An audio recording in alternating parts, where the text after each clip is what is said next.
So there's a lot of thought that goes into making the cabinet boxes. And we try to make them the best way we think it's possible to have them made, executed, so that they're quality, they look good, they're super functional, and they're going to be very long lasting.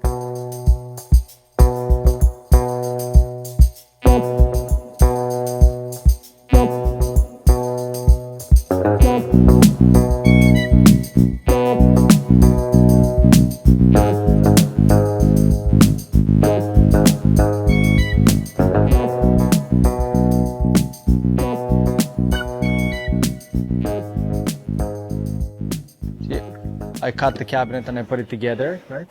This is a sample cabinet. Yeah, because I had nothing else to do, so why not take the time and make a sample box for YouTube? And to show you how a little box gets put together. A little one, it's 12 inches wide, 16 inches high, and 10 inches deep. I just put a door on it so that I can show you how the hinge machine works. Essentially, this is what it is. A door with the soft close. Starting with the construction of the cabinets, the way we put them together, the Lockdado and the screws, and it's a more sophisticated way. And this is how the cabinet looks before it's put together. So it has a toe kick, it has a right and a left, it has a deck, it has a top, and it has a back. And this is the Lockdado construction that I keep on referring to. And it's Lockdado or Lockdado, I don't know exactly how it's pronounced, because a lot of people would say that cabinet boxes don't really matter because anyway you're covering them with panels and doors and drawers, so you don't really see the cabinet box, which is true, but once you open that door or that drawer, you will see it. And that's when I think people get impressed by our level of detail. You open up a white painted kitchen, you open one of the doors or one of the drawers, and you see in the inside a dark stained walnut with texture. It's like, whoa, that's what's inside. You're not expecting that, but it's that much more special.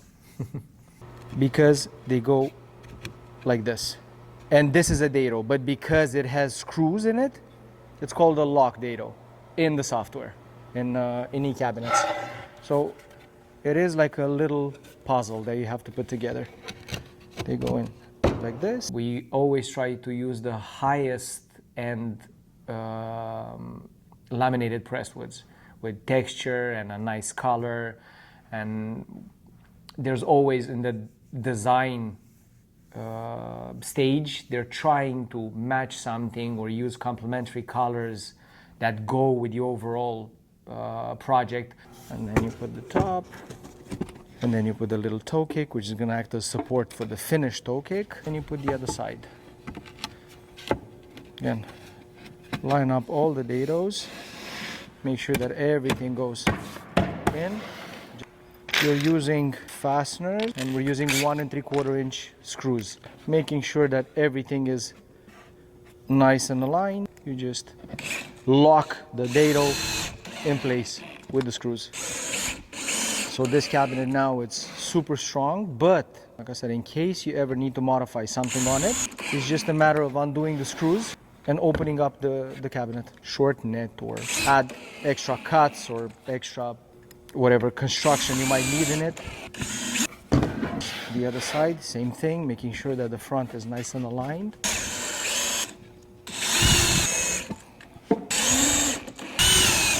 Two screws per piece, and the dado. Everything is 90 degrees because it's being cut by the CNC.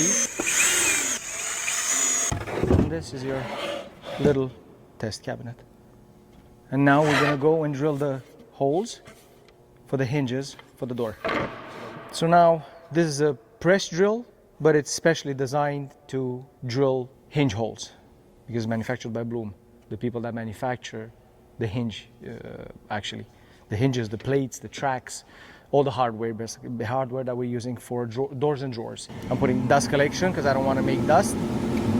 I have the little stoppers that guide me exactly to stop where the hinge hole should be in the door.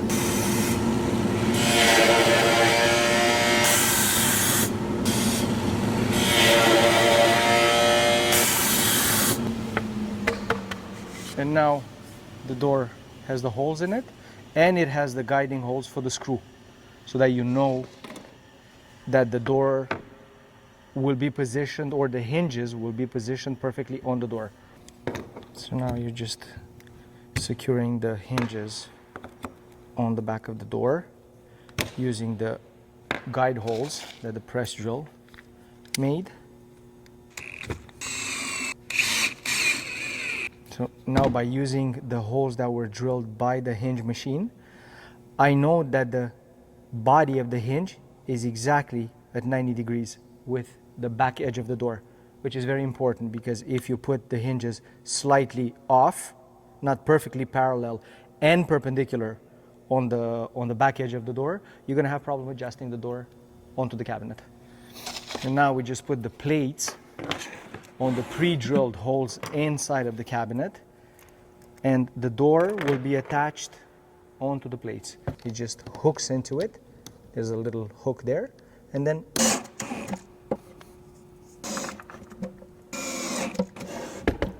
we just, there you go. And because they have, both of them have soft close and the door is very light, it's going to take forever to close, right? But I can close one of the soft close, and now it's going to close a little bit faster.